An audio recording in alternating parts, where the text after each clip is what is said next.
Welcome, everyone, back to another edition of Let's Take 5, the podcast where we take one of the greats of cinema and discuss their excellence and range.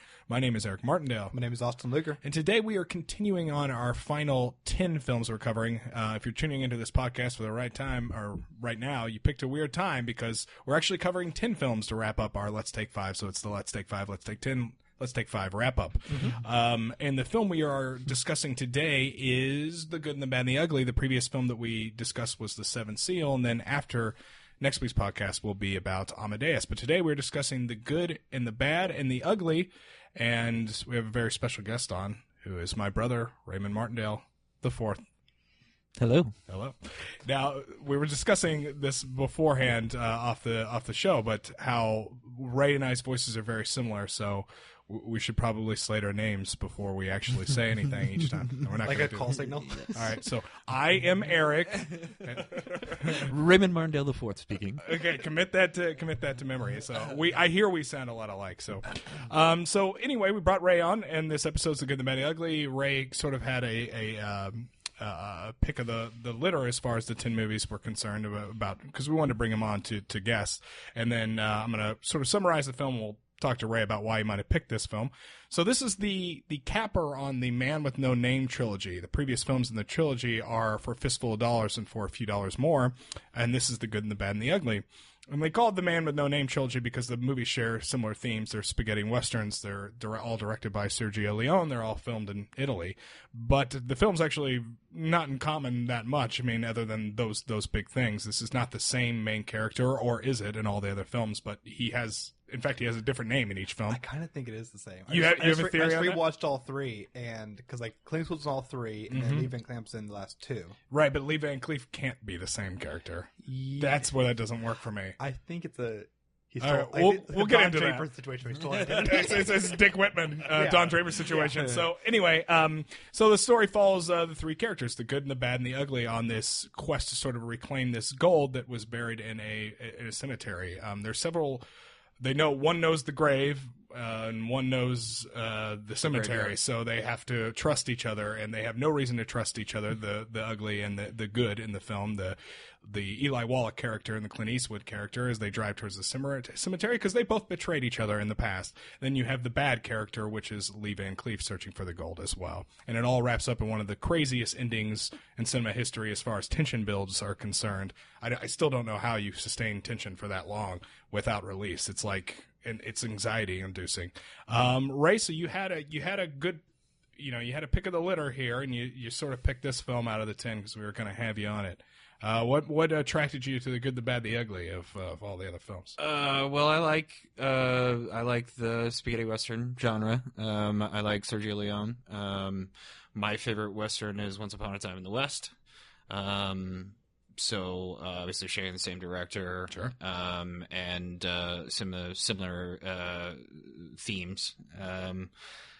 So I picked this one because it's widely recognized also to be one of the best of his work, and I really enjoy watching it every time I get to see it. This is probably I reviewed it for the podcast. It was probably maybe the 8th or 9th time I've ever seen it, and I've seen it a lot. I really enjoy the movie, and it was just fun. So I figured I'd go ahead and give it a pick and share my thoughts with you. Yeah. Turn up the juice and see what shakes. Yeah, pretty much.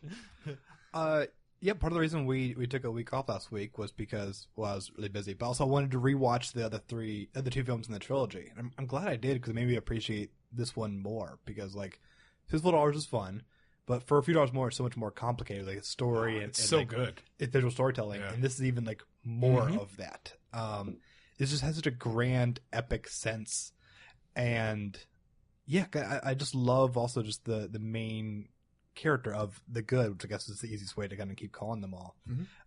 Because when I last saw it, I think it was with you guys at the Gene Siskel, a beautiful 4K restoration. I just always kept thinking about how it was about three greedy men. But the good, I don't think falls in the same kind of category as just a greedy person. He just doesn't want the ugly to have the money. Yeah, that's why I kind of see it as the things he does in all three films. He doesn't really want he doesn't want the glory, doesn't want the money. He just wants bad guys to be stopped, and he will just almost overdo it. Well, he's a bad guy himself. He is, Exactly. and I was interested in rewatching it at this time. I was really trying to get at the heart of the title, like you were saying, and we were already referring to characters as their pseudonyms from the title. But the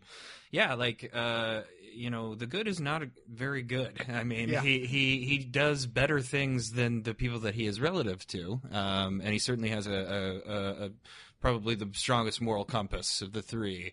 But I mean, let's not forget he's got a con scheme worked out with fugitives who are. And then he betrays the guy that he's working with, who are pretty charged with some pretty heinous stuff when they're. I mean, they make sure to read out what's going on in both instances, what they've been accused of. So he is like in it for the money a little bit. Like he's found his way to make quick dollar in the Old West, but it's not at as huge a moral expense as the other characters who are outright evil or truly selfish. Or the character is a bounty hunter too. It's the first time we see him, he kills 3 bounty hunters. Like he murders them in cold blood just to collect the bounty, which it's like, well, that's kind of the life of the bounty hunter. So like that you get it and you sort of go along. But yeah, he's only good, almost relatively speaking, because the other 2 characters are bad and ugly.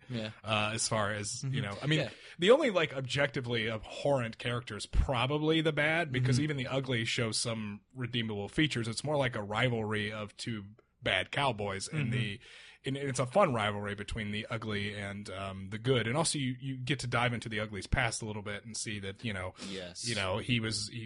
kind of he's kind of a sad individual. His brother and him took 2 very different paths in life. One ends up being like a man of the cloth, and he's this evil man, right? So there's that. So there's a little tragedy there. There, at least a suggestion of tragedy there that you get. It's one of my most. I'm sorry to interrupt. But one of my most favorite parts in the movie, actually, when he meets his brother.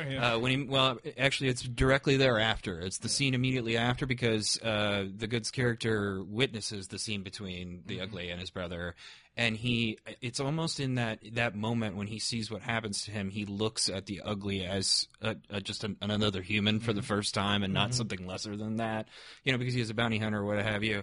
Because when he hops back on the car, the ugly starts boasting, like deliberately lying about his relationship with his brother. Yeah, he loves me so much. And you can see the sympathy in the moment in Clint Eastwood's performance there. He hands him the cigar, and he cuts him a break, essentially. And it's like, that was like a really poignant moment, I think, in the film, because they've already tried to kill each other, both of them. So for them to like share that cigar and him to like cut him some slack in that moment, just let him be who he is, which is this shameless braggart and liar and cheat. There was something about that moment I thought was really genuine. Yeah, and the ugly cracks a smile, and then hit the Sergio Leone oh my score, God, and it's then so good. they take off, and it really is fantastic, and all the performances are so good in this film too. I mean, that's another thing that you could lose sight of too. So like, Eli Wallach was a master actor himself, and he really sells that moment. Oh, really, I mean, the ugly is, to me, like one of the better movie characters in film history. Like I such an attraction to that character. In fact, of the 3, the Good is actually my least favorite. Yeah, which he's is kind probably of the most boring of exactly. the 3. But yeah, because I love Lee Van Cleef in this movie too. Yeah, to me, like Clint Eastwood doesn't really get to really be like as cool as he was in the first 2 until the end, until like the whole like showdowns go down so well. But Eli Wallach, he's just feral in this movie. Yeah. Like he is barely a person, and like the movie, he is such a rascal of existence that actually made me kind of question how God features in this film, because it's almost like God doesn't want him to succeed. The amount of like luck and bad luck going towards him seems cosmic. It's like he's definitely putting out some bad karma, Yes, totally. And it was kind of at the very end of the film, they build this suspense, and it's in the graveyard, and they back away, and you have this incredible shot that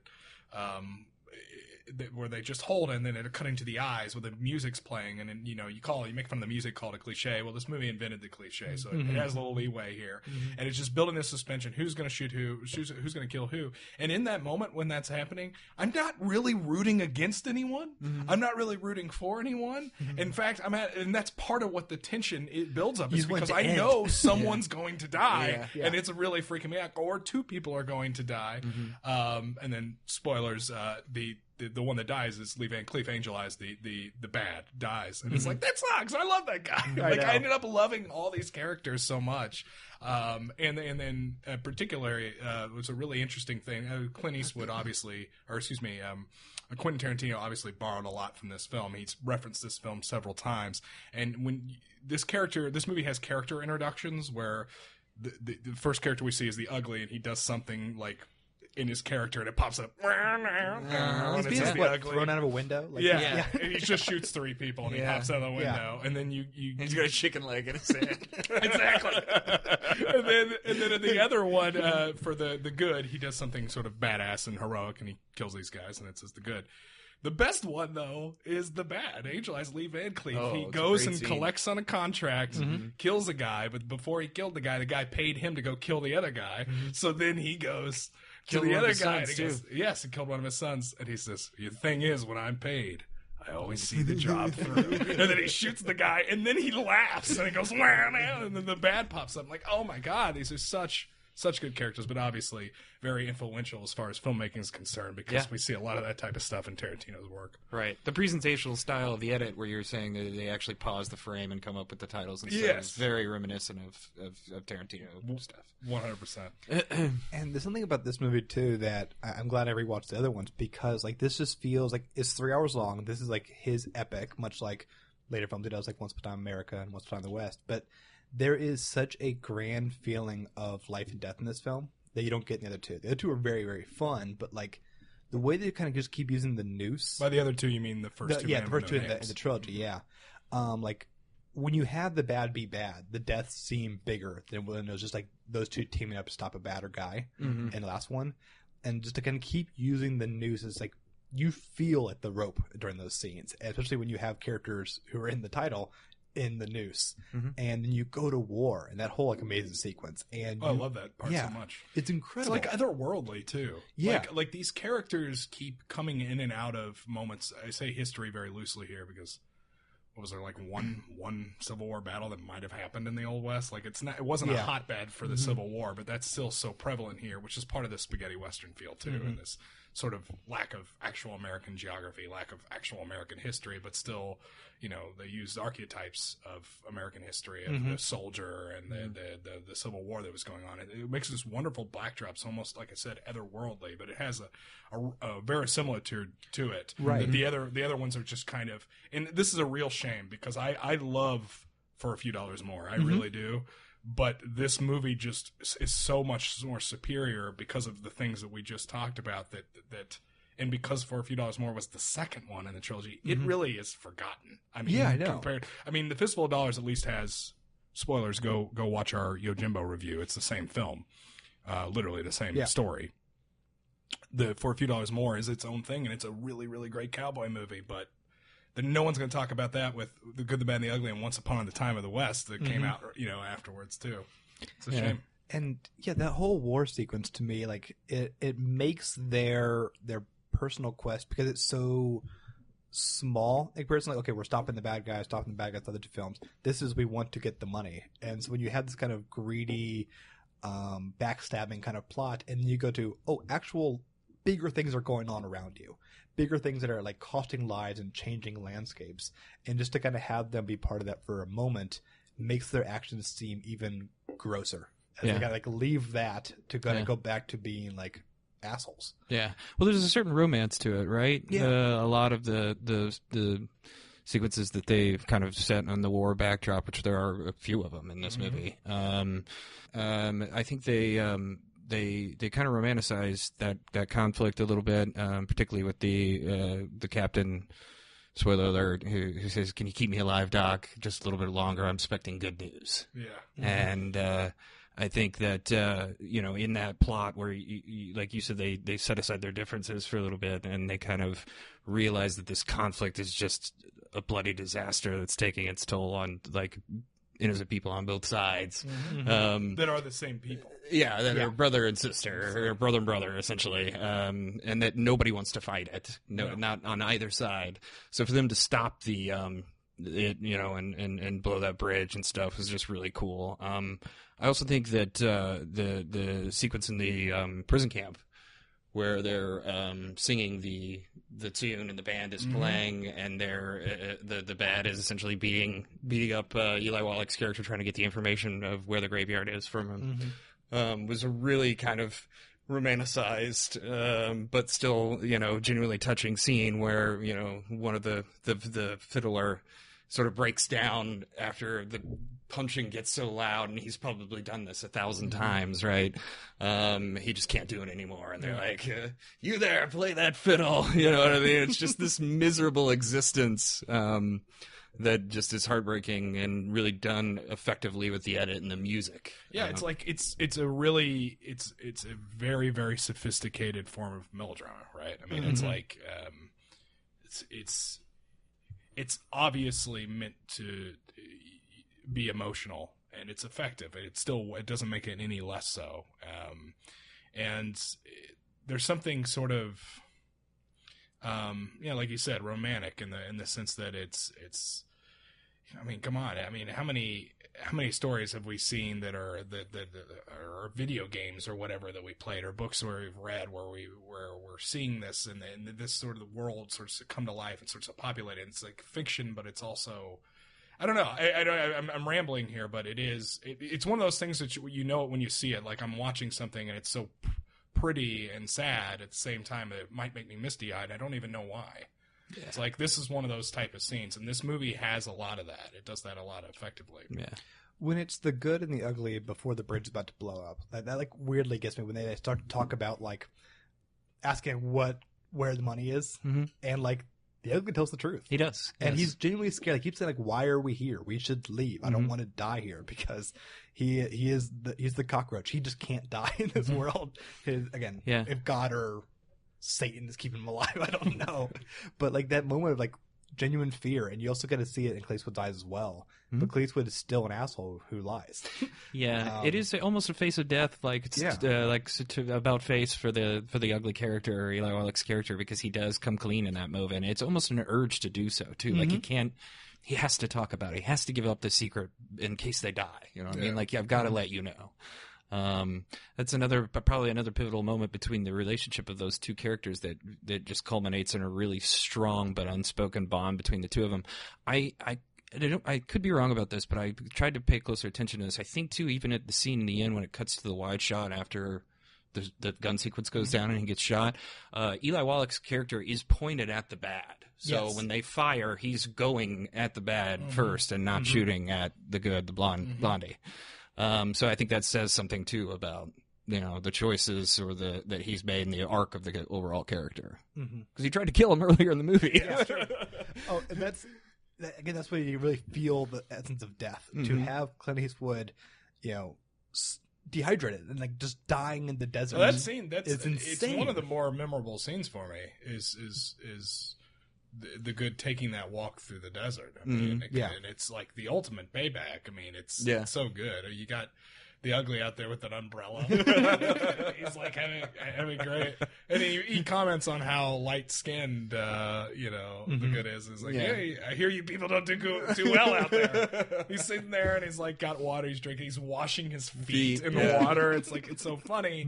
It's so funny too because it does make immediate like hard transition to humor. Is like right after he's in the middle of the desert trying to kill him, and then the second Clint Eastwood learns that secret, he's like, "Oh, don't die on me! Don't die on me, Blondie! I'm sorry, I'm your best friend." You know. And then of course where he jokes with him when they're in the church, and he says to him, or in the mission, he tells him, he's like, "Blondie, they told me you're not gonna make it. You're gonna die. So you might as well just tell me your secret. If I were you, I'd do the same thing. You know I would." It's great. And that's where like, and I could be totally wrong with this. Like, I don't really interpret Blondie or the good really wanting the money. He just wants to make sure this guy doesn't get it. And like the whole movie to me is almost revenge for what he put him through during that moment. That's why like when the news comes out after the whole Mexican standoff, you go, oh right, this is what he cares about more than the money to me. And it's just to make him feel that rope around his neck. And it's I think part of that too, like we were talking about, the ugly is like being one of my favorite characters. He's really, really good at this, and I think he gets underestimated compared to the other two sometimes. But it's like, this guy tracked down Blondie. he got the jump on him. He knew those guys coming through the door. Your Spurs. He shot him. He comes in through the window. Yeah. He knows that. Gets the jump on him there. He got lucky there. When they do the shootout in the town towards the end, he's just blowing people away too. I mean, he's really, really, really good at this too. Yeah. So you have and I know it's one of the tropes that you sort of always mention is you really, really love three people or you love people that are really, really good at your jobs. In this film, you got three people that are incredible cowboys. Yeah. Like they're awesome at what they do.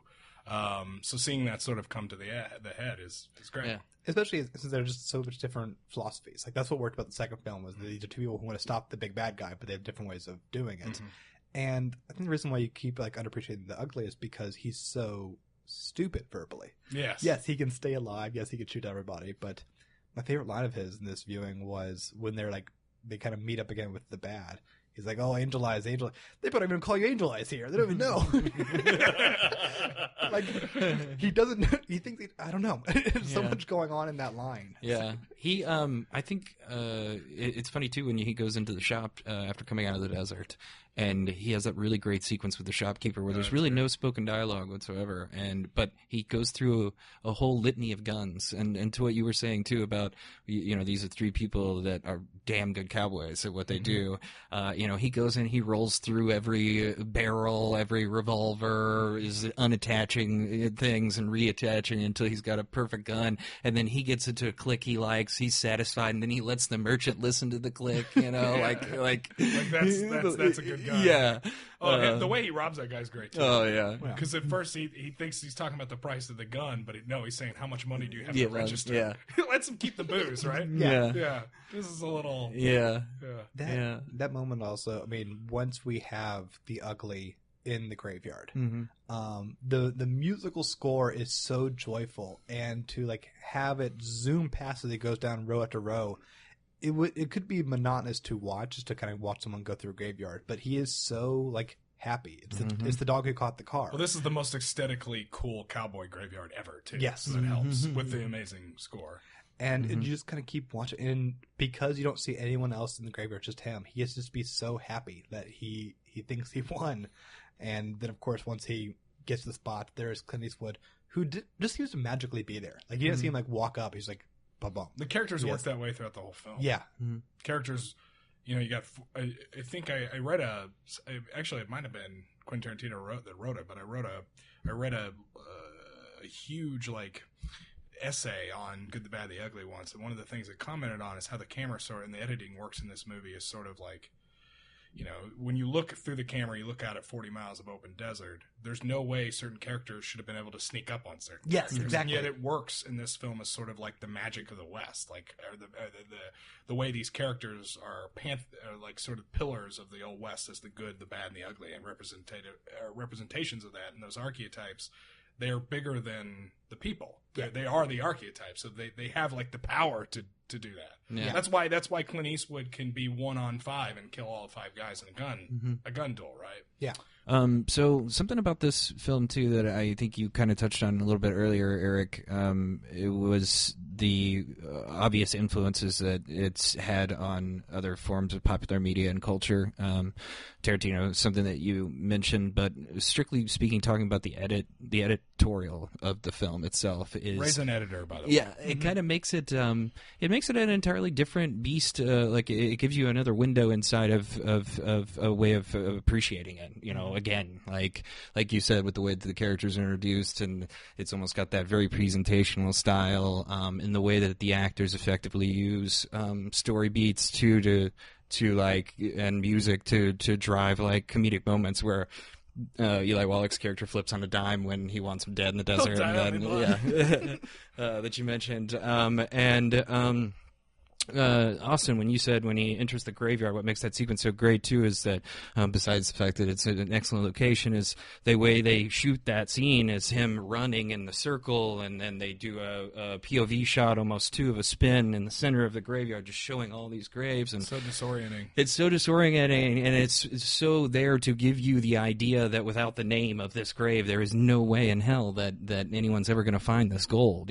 So he's running through it with joy. enjoy, but it's also just through that way they present it in the editorial, they're also showing you, like... He could be here his whole life. Yeah, forever. It's a needle in a haystack. So there's just certain parts about the film, I think, where they use the media itself also as a way to tell the story. And I really like that, being an editor, when films, take full advantage of the medium and like that.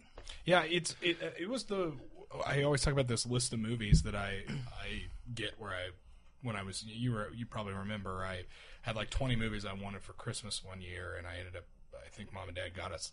Yeah, I remember that. Got me most of them. There was a lot of them. And one of the ones that was on there was The Good and the Bad and the Ugly, and I think I was going based off mostly like just like an IMDb checklist, and The Good and the Bad and the Ugly was on there. And I was like, what's this Italian movie? Because the title was Italian, and I clicked on it, I was like, oh, it's The Good, the Bad, and the Ugly. I was like, the cowboy movie that's kind of goofy. It's like number 3. Yeah. I don't think it's there that high anymore, but I think it's still in top 10 or Pretty whatever. high, yeah. And it was one of the first ones I watched. I think the first one I grabbed from that pile and watched was 2001: A Space Odyssey, which I always said was like, that's the film that really, really got me to want to watch good films. And then the second one was Good and the Bad and the Ugly. Mm-hmm. So I always put it on there. I'm like, one part, this is like one of my this is like my favorite movie of a genre of westerns in general, which is a genre that's one of my favorites. And I watched it at a time where it was as a movie viewer, it had a more potential to be more influential to me than other films. So it had an impact. It had a serious impact. I'd say there are a couple other films like that, Kalei and Luke or whatever, a couple other ones where I was like, damn, that is really great. That's one of the best films I've ever seen. And I don't know if anyone's going to knock it off that pedestal. And the funny thing about it is I was thinking about how it's not even Ray's favorite film by this director.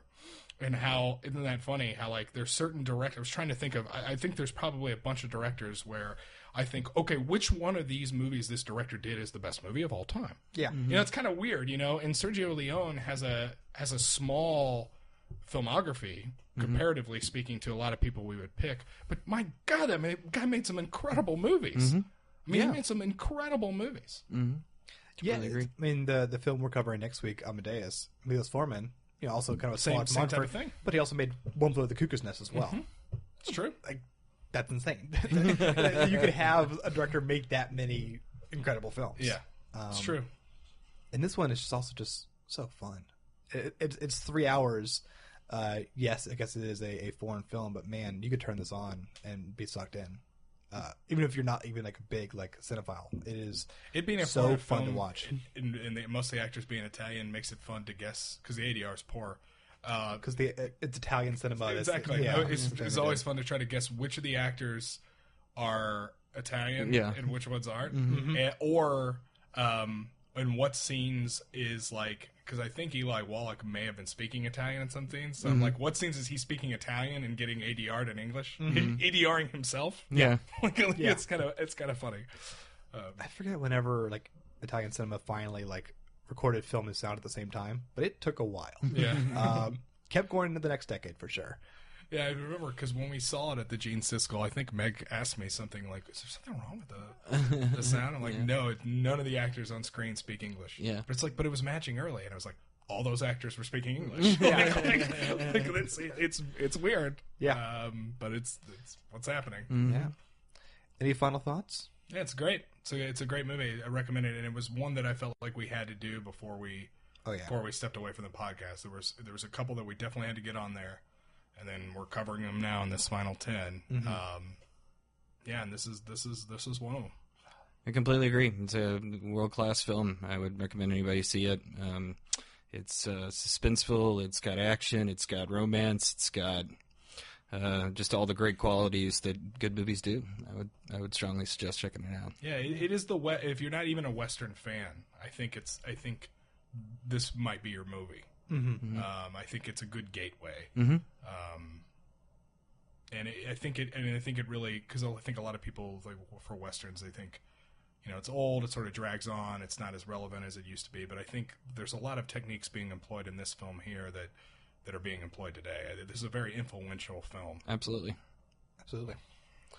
All right, that's it for this episode. If you want to catch any past episodes of the show, go over to theartofmore.com. You can check out all the previous 5s we did. While you're also there, check out other cool podcasts, including The Immortals, where this week we always cover the 1001 movies, albums, songs, and TV shows you must see before you die. This week we talked about the German spy thriller, The American Friend, starring Dennis Hopper, and what was the TV show? It was something. Go check that out. It came out yesterday. Also check out Ad Absurdum, the podcast where two lawyers talk about the real-life implications in pop culture. This episode is all about Dave, the 1993 film where Kevin Kline plays an imposter who looks just like the president, has to pretend to be the president for a while. And the lawyer, Keiji Musha. It's Keiji Musha, but Ivan Reitman film. You know, that phrase. I can't not hear that now. Every time you talk about it, I go, you mean it's Keiji Musha? Yeah. Very similar. Both have Charles Grodin. But, where else can we find both of you guys? Yeah, you can find the Constant Versions, the YouTube channel. Ray doesn't know this, but I plugged this, and one of the grand suspenses that we've had is it's been the subplot of the series. Yeah, when is the Chrono Trigger video going to get finished? That's hilarious. Because it is highly embarrassing and I know. also when I first hilarious. brought it up, I didn't know it would get embarrassing. Yeah, sure. But no, I hear you. Well, it became suspenseful because I hadn't finished the game by then, so it became a race of me That's how long how far I've been. Yeah. It's been Well, it's a labor of love. I mean, you can't rush this type of work. Of course. Yeah, so the edit on that is almost done. I can tell you that. And will it be? It's almost been done for a while. Will it be done before this podcast We is done? have 5 weeks left. I don't know. Who knows? It'd be a fun subplot if it was finished on the last day. It would have wrapped up. Now the pressure's on. Yeah. There's only 2 minutes left. It's not that much to do, but Well, while you wait for that, check out all their past videos because they're all excellent. Yeah, so the guy, my brother, he does the edits on all those videos. So it's my voice and his talent as far as editing is concerned. Also, Ray did the artwork for Let's Take 5 and the Immortals. Yeah, as it's on all the podcasts. When you see our little iPhone, iMusic, iPod logo there, photo JPEG? there. That's Ray. Yeah, That's him. yeah. I'm flexing my muscle through the microphone. He's flexing his microphone. It picked up. It was so powerful, it picked up on the mic. While you're admiring the artwork, leave us a review on iTunes, follow us on Twitter, and we'll be back next week as we talk about Amadeus. Until then, I'm Austin Luger. I'm Eric Martindale. And I'm Ray Martindale IV. We'll catch you next time. Bye, everyone. Bye-bye. Only for a little while, I mean. It had to happen now. What a dirty, rotten trick of fate. We could have all that money in our hands.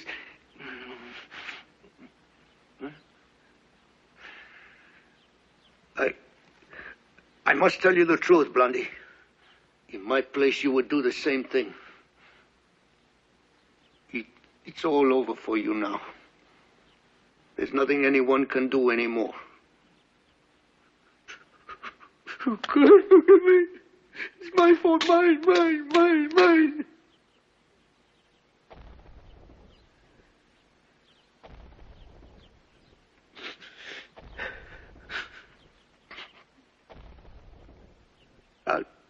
I'll tell you one thing, Blondie.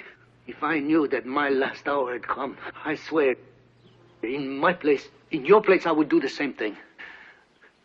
I would tell about the gold. Yes, I would. I'd tell the name on the grave. After all, what good is the money to you if you're dead? I know the name in the cemetery, but you know how many graves there are there.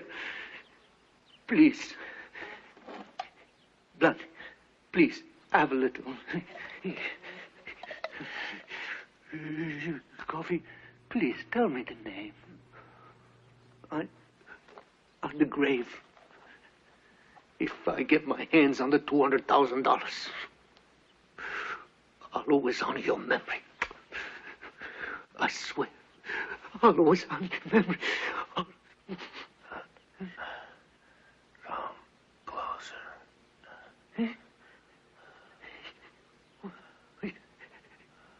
Tell me. You dirty bush. I'll sleep better